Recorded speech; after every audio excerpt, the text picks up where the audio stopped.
Yo guys, check kamusta mga idol. So ay mag-update tayo ngayong Sabado ng umaga, tanghali na pala mga lods, no? Pero grabe mga news natin ngayon. Ako, nakapagpagas na ba kayo? Mga idol, kailangan natin magpagas. Ngunit wala tayong pampagas, mga lodi. Ano yan? Wala pa namang gasolina si Rocket, mga lodi. Grabe ah. So mag-update tayo ngayon, malapit mga news natin mga idol. Syempre update tayo sa bakbakan sa Middle East and then sa mga comment ni Trump ngayon na mukhang may sign, no, na magtatagal pa ang bakbakan na yan. Syempre check natin yung nangyayari ngayon sa langis. Mga Lods at BlackRock, merong malupit na ginawa mga idol, at syempre update tayo sa crypto, okay?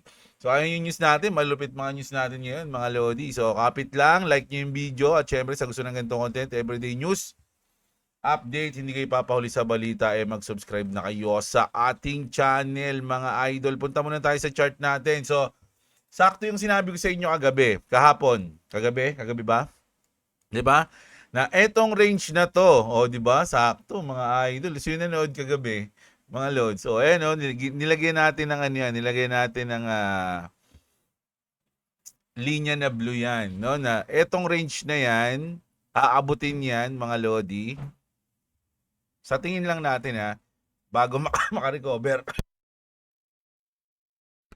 Bago makarecover. So ayun mga loads, no? Kita nyo, inabot niya. Medyo kumpiyansa ako dito kasi andito rin sila eh. Ito, malaki yung ano dyan eh. Na ito yung pinakamalaking kumpol dyan mga idol eh. So, merong mga liquidation dito. Meron ding mga position dyan, malamang. No? So, hindi nila, kumbaga, iniisip ko nga, pwede pa itong babain eh. Kaya lang, kung titignan nyo, nasa half na yan, nasa 50% na yan. Check natin. 'Di ba? So ang 50% natin itong blue sa taas. Okay? So ayun yung kukunin bago umangat. So sakto lang yung ating blue rito sa baba ni itong range na to, aabutin niya yan bago siya mag-bounce. Ayun yung sa tingin natin kagabi. So ngayon nangyari na, inabot niya, and then medyo pa-uptrend. Sana nga no, maka-recover na. Huwag nang bumalik dito sa range na to. Kasi pwede pa yan bumalik diyan, dito siya maglalaro, okay? Kapag humaba yan, pag tumagal yan, may probability, habang tumatagal na nandyan yan, lumalaki rin yung chance na mag-break siya pababa. Di ba? Pero kung nandito na siya, nasa taas na siya, pag na-break niya tong half natin, pwede na siyang maglaro dito sa ibabaw ng blue na yan. No, pwede na yan dyan, bago siya mag-up. Di ba? Pero kapag dito siya sa ilalim, nako, medyo delikado. Lalaki yung probability na sa baba siya papunta. Okay? O, ayan ha. Pero so far, goods yung TA natin kagabi na tatamaan niya tong range na to bago siya mag-uptrend. Okay? Grabe, di ba? So, punta na tayo sa mga news natin, mga idol. Punta tayo dito. Nako, mga lods ha, ito grabe. So, update tayo sa bakbakan, mga lods ha. Iran has manufactured 150,000 of this in 25 years. 150,000 of this rocket mga lodi. Ginawa nila yan in 25 years. They could launch 100 a day for 4 years and still have 1,000 left mga idol. Ganun kadami. Ganun sila kakumpiyansa na marami silang rocket mga lodi. Ayun yung sinasabi dito. Not counting the ones they're manufacturing. Honestly, this is the closest thing to the rain of fire on Sodom and Gomorrah that Jews have ever seen. Tingnan natin. O, grabe mga lodi. Kita niyo yan? Umuulan ng rocket mga idol. Grabe. So alam nyo sa Iran mga lods at sa Israel, lalo na sa Iran, kasi Israel to mga lods eh. So Israel yung binabakbakan dito. Yung rocket na yan galing yan sa Iran. So sa Israel meron namang mga internet kaya siguro nakakapag-upload sila ng ganitong video, no? Pero sa Iran kasi blackout doon mga idol, walang internet doon. 10% lang ata o yung may gumagamit lang ng Starlink yung mga nakakaroon doon, pero onti lang yun. Sobrang onti lang ng percent na yun. Okay, so kaya maraming hindi na, yung mga video na nabibideo na nangyayari doon, malamang hindi na-upload yun kasi nga walang internet. So siguro makikita natin yun pagkatapos pa ng gera, mga lods, no, pag natapos na to. So ito pa, Iran has just successfully attacked Israel's airports. Ayan ha, showing that many Israelis have arrived in hell. So ito yung mga bagong dating. Imagine kadarating mo lang sa Israel, biglang sinalubong ka ng ganito. Airports in Israel are not safe from Iranian missiles either. People are dying from Iranian missiles even in 50-foot deep bunker. Kasi nga, di ba, may mga bunker, likas na yan sa Israel kasi syempre lagi silang nasa war o nagkakaroon sila ng bombahan. So, normal na sa kanila na magkaroon ng bunker. No? Pero kahit na nasa 50-foot bunker ka pa, mga idol, tinatamaan pa rin. Mga loads, no? Sapul na sapul pa rin yan, mga idol. Ito, grabe to, mga lodi. Panoorin nyo to, ha. Panoorin nyo to, ha. Pero babasahin ko muna. Sabi dito, jaw-dropping footage of an Iranian ballistic missile strike close to US troops at Prince Sultan Air Base in Al-Kharg, Saudi Arabia. Sabi dito, some minor injuries, no US casualties announced. Ayan, so panoorin natin to, mga lods. Grabe ang bilis ng ballistic missile, mga idol. You know?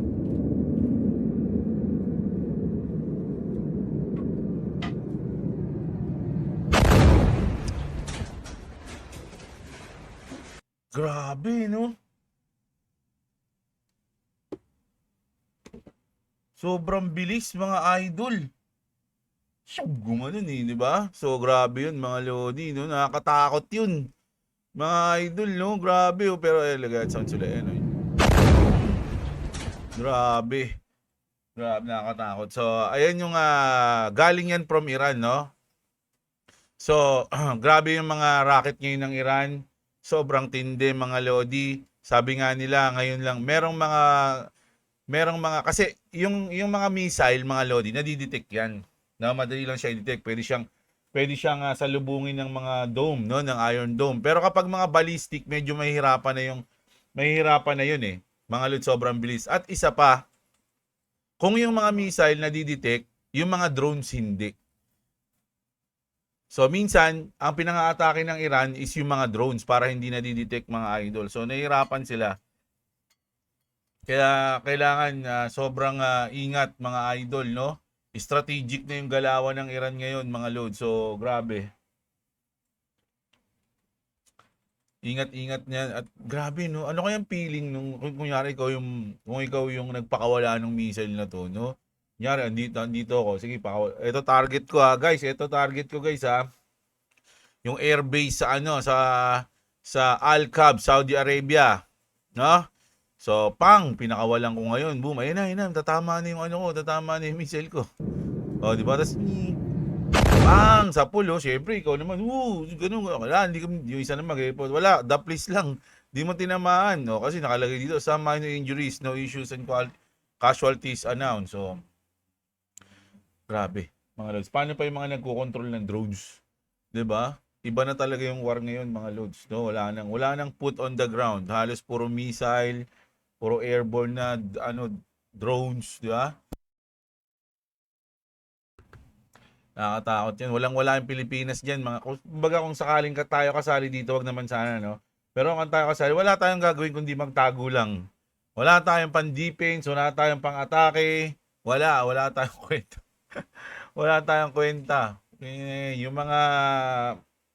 mga may maleta, pinangsasalag nila yung maleta ng pera nila, kalata nila masasalag eh. Yan. Ayan. Tapos ito, isipin nyo bakit sabi nila marami talagang pwersa yung Iran. Pero lalo na paano kung support pa sila sa China, no? Although yung mga last report natin ng suporta ng China medyo palpak. Pero sabi rito, hindi lang yon, babawi yung China. China preparing to bolster Iran with military aid.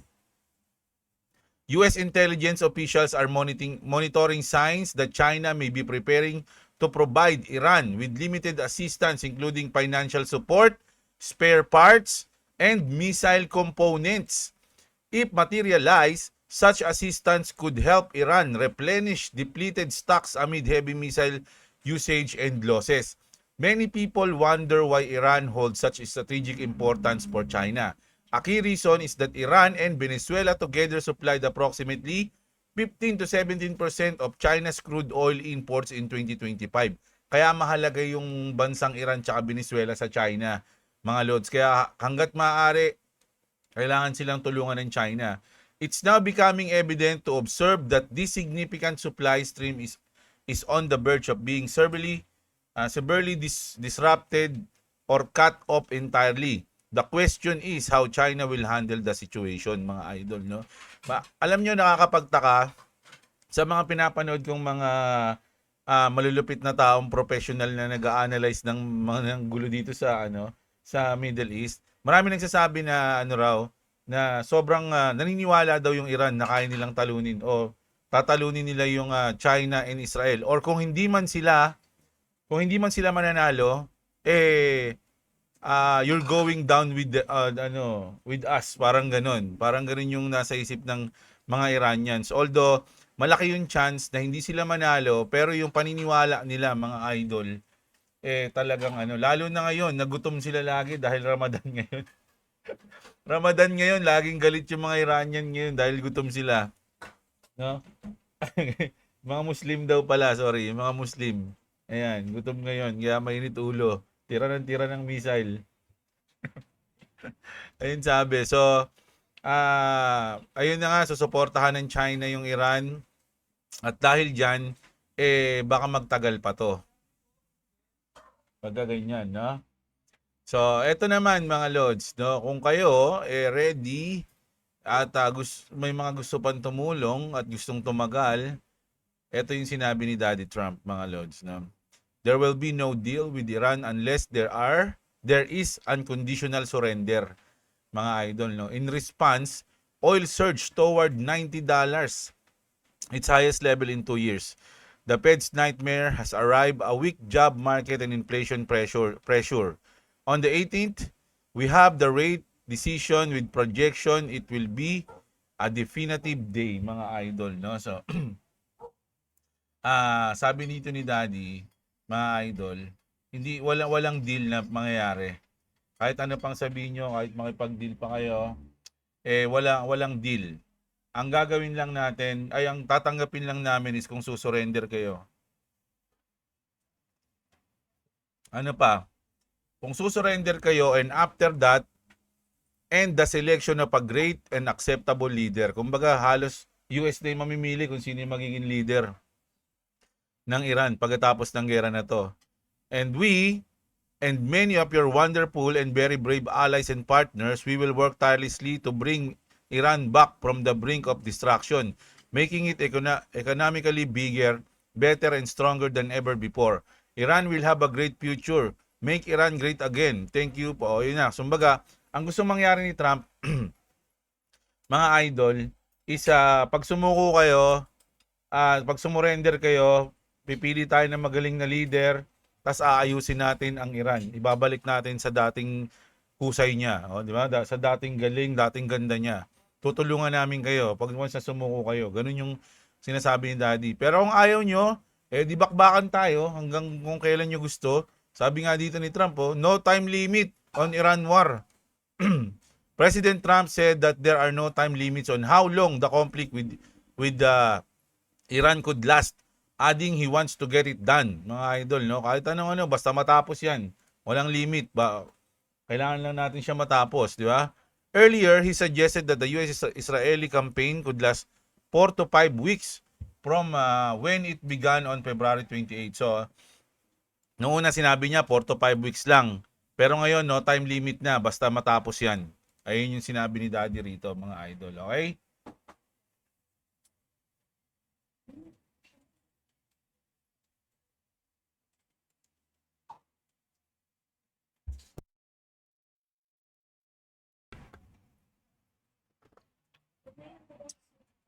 Tapos, mga idol, ito. Ito na ang kinakatakutan ng lahat at kinakatakutan natin, lalo na dito sa Pilipinas, mga Lodi. The thing that America and Europe feared has happened, no? the real terror that could accelerate the end of the current war. Brent oil, sabi dito, the king of the world economy, its price has now reached nearly $100 per barrel yan, mga idol. Saudi Arabia has started to watch, mga idol. So tumataas na yung presyo ng oil, mga lodi. Kaya nga sabi dito ni US Treasury Scott Bessent, mga idol, just signal the potential end of Russian oil sanction. Kumbaga, naka-sanction kasi yung Russian oil. So, tatapusin na nila yon. Bakit? The United States is actively considering walking back one of the largest economic blockades in modern history. If this goes through, the entire global energy market could change overnight. A massive macro shift is officially on the table. So, tatanggalin na nila yon para makatulong na rin, no? Mga idol. At syempre, pag tinanggal nila yung sanction niyan, maganda yung ano niyan sa kasi syempre makatulong yan sa Russia, mga lods, no? Pero kahit na gano'n nangyari, 805 billion was erased from the US stock market in a single session, mga lodi. Dahil nag-drop tayo kahapon, mga idol, no? Ayan, medyo nag-negative din yung sa stock market. Oh, grabe, oh. Ito iniisip ko talaga, sana kasi kapag pag umangat to dito, mga lodi, no? O kahit dito lang siya sa ibabaw, madali na natin siyang i-analyze kung ano yung mangyayari sa kanya. Pero kung magda-drop pa siya, o lilituhin tayo kasi baka magkaroon ng fake pump eh. Fake pump dito, umabot siya dito sa 50% nito. Ito mga lods from this to this. Oh. Ayan, dito, itong blue na yan itong blue na yan. So, kung aabot siya dyan, ayan, iisip mo, uy, uptrend na. Pero nauntog pala siya dun sa blue na yon, mga lodi, saka siya nag-drop. 'Di ba?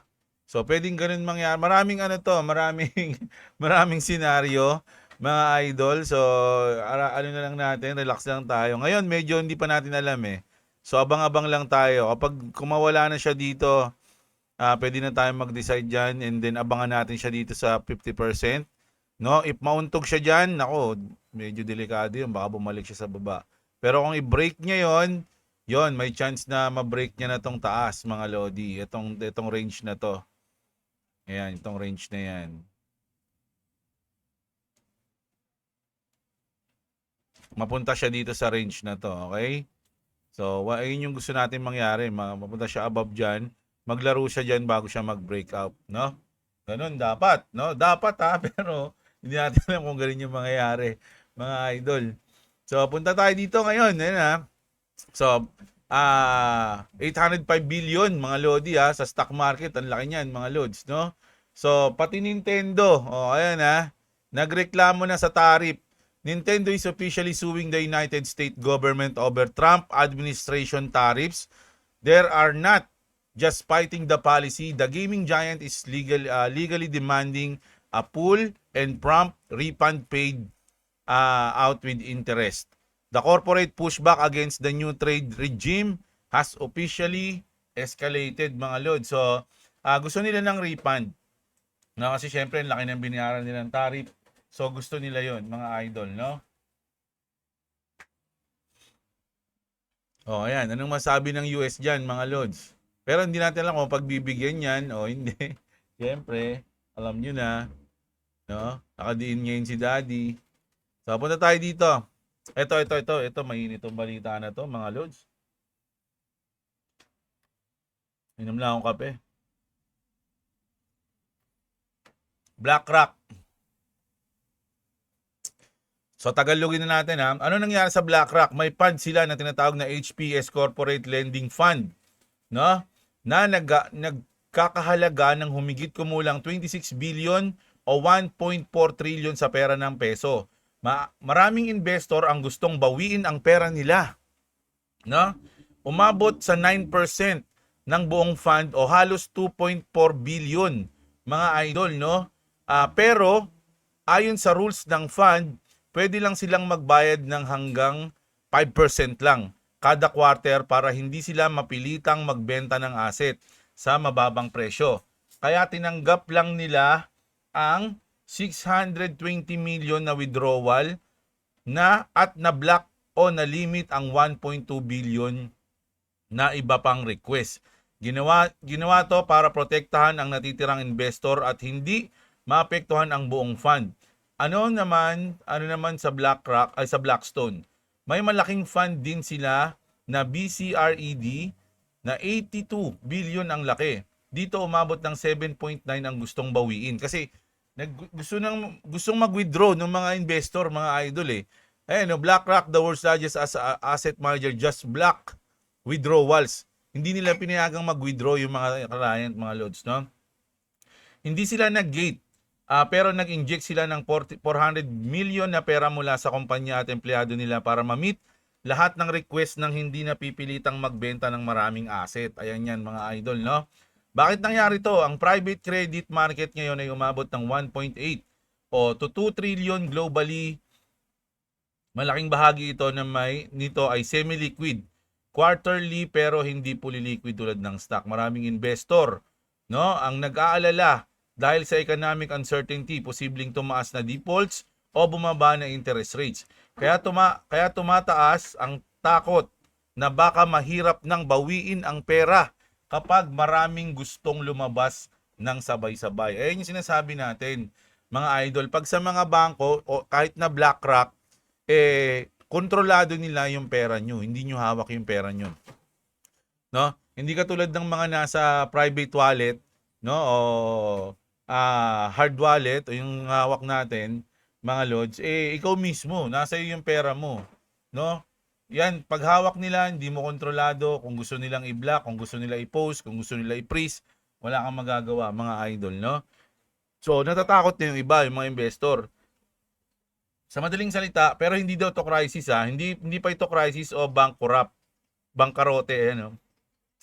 Pero nagpapakita ito ng stress sa private credit world. Maraming gustong lumabas na pera kaysa sa kaya ng system na i-process ng maayos. Kaya gumagamit ng gates, limits o extra capital ang mga malaking players para iwasan ang mas malaking problema. Kung may part, ito ang mga lods kasi halimbawa, no, nagkaroon ng ganitong incident, mga idol, no? Na, oy, bawal muna kayo maglabas, sabay-sabay kayo. Paano kung emergency, kailangan mo maglabas ng pera? 'Di ba? So, hindi ka makakapaglabas. Ganun 'yun. Ayun yung sinasabi natin. Isipin nyo first time to nangyari sa BlackRock, mga idol. Oh. First time. So, ganun kahigpit ngayon, mga idol. Ganun kalala ngayon pala. Ganun kalala yung nangyayari sa atin ngayon. Imagine nyo na ba? So, dito hindi ako natatakot, mga idol. Kumbaga para sa akin, ito nga yung opportunity kasi ganun kalala ngayon. Ibig sabihin, baka nasa bottom na tayo, mga idol. Ganun yung nasa isip ko niyan, mga lods, no? Okay, so punta tayo ngayon dito sa mga matitigas ang ulo ng mga bangko, mga idol. Senate Representative says we can't hold up Clarity Act any longer. So hindi na nila kayang i-hold yung Clarity, kailangan na nilang ipasayan. Sabi dito, speaking today on Morning Maria, said lawmakers are now focused on advancing the Clarity Act after the House passed stablecoin rules. The House passed stablecoin legislation and we're working to get through the Clarity Act in the crypto space, sabi niya. We warn delays can't continue. Hindi na pwede ma-delay yan, sabi, mga idol. Ano ba naman, tagal na yan, no? Dapat yan, January pa yan, eh. We can't hold up Clarity Act any longer.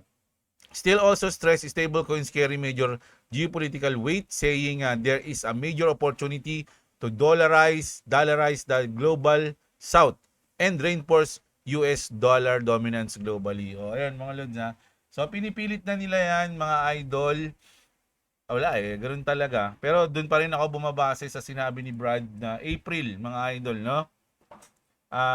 Before or April, mapapasa yan. Ayun yung sinabi ni Brad Garlinghouse, doon ako naniniwala. Kung mapapasya sa ngayon, bago mag-April, mas maganda, mga lods, no? So, eto pa, mga lods, yung last natin na malupit na news natin, syempre kailangan may Ripple news tayo na matindi, no? Ang paparating na Ripple National Trust Bank sa Estados Unidos ay hindi basta-basta o pang-symbolic na crypto license lamang, mga idol. Ibig sabihin, hindi ito pansamantala o para lang magmukhang legit. Ito ay seryosong bangko na may totoong regulation, no? Ito yung trust bank na ina-applyan ng Ripple. So mukhang seryoso na to mga lodi kasi yung requirements na pinapagawa sa Ripple at yung requirements na parang inihahanda para sa kanila pang bangko na talaga, no? Kumbaga, that's the same seriousness applied to real bank infrastructure. So kung ganun na yung requirements nila, malamang solid na yung mangyayari sa kanila, tunay na bangko na sila. Bakit? Dahil ang OCC, isa sa pinakamahalagang regulator ng mga bangko sa US, ay nangangailangan ng mga sumusunod na requirements para sa unang 3 taon nito. Dapat maghawak ng $11.7 million na Tier 1 capital. No, ito yung pinakamataas na kalidad na capital pondo ng bangko para maging matatag. So kailangan may ganung kang pondo. No, 11.1 million, 11.7 million. Kumbaga puhunan mo, no, para magtayo ng isang bangko dapat meron ka niyan. Dapat may sapat na liquid asset o yung madaling ma-convert na pera o asset na katumbas ng 180 araw na operating expenses. Ang mga ganitong requirements ay pareho lang na ginagamit sa mga totoong traditional na bangko, hindi mga crypto only light regulated. Kaya sinasabi ng post na ito ay may seryosong antas ng pagiging bangko talaga. Parang infrastructure na tunay na bangko na. Sa madaling salita, ang Ripple ay gumagawa ng hakbang para maging formal at regulated na bangko sa US. Hindi lang basta crypto company na may pang-display na lisensya lang. Kumbaga, pang-display na lisensya lang. Hindi. Tunay talaga mga idol na magiging bangko sila. No, malaking bagay ito para sa XRP community dahil nagpapakita ito ng mas malalim na pag-integrate sa traditional finance system. May dalawang larawan sa post na malamang nagpapakita ng announcement o dokumento tungkol dito. Maraming nag-react positively. Sinasabing seryosong galaw to. Totoong bangko na yan. At madali lang for Ripple yan. May isa ring nagtatanong kung ilang bangko ang kakumpetensya nito sa US sa buong mundo. No? So ayan, kumbaga, dito, sinasabi lang na, ayun na nga, no, hindi lang siya pan-display, seryoso na to, at tunay na magiging bangko na yung Ripple, National Trust Bank. Okay? So imagine mga idol, pangarap lang nila yan noon. Nung binabasa ko yung roadmap nila o yung mga gagawin nila noong 2023 o 2024, ganon. Kaya isa sa mga naging reason kung ba't ako nag-invest sa XRP is yung mga ganito, mga loads, no? Na dati, hindi ako naniniwala na magiging bangko sila. So ngayon, imagine, no? Seryoso na to, mga loads. So mapagtatagumpayan nila yan. At syempre, kumbaga tama ako sa ni-research ko na magagawa nila yon, and then, tama ako sa napili kong pag-investan. So kayo, wag kayong umasahin para bumili mag-gold o magbenta ng kahit anong coins. Do your own research. Mga Lodi, hindi ko sinasabing bumili kayo niyan, ha. I'm not a financial advisor, mga idol, no? So, okay? So, ayun yung news natin ngayon, mga Lodi, umaga. Grabe ang init ng news natin. So, mamayang gabi, kita-kits ulit tayo, mga idol. Maraming salamat sa mga nanood. Huwag niyong kalimutang i-like yung video natin. Subscribe sa mga wala pang crypto exchange dyan. Check nyo yung ating link dyan sa baba ng description, okay? So, kita-kits, maraming salamat sa inyo. Magandang araw, mga kapatid. At What's up, what's up? This is Mario, because I'm eating spaghetti in real life.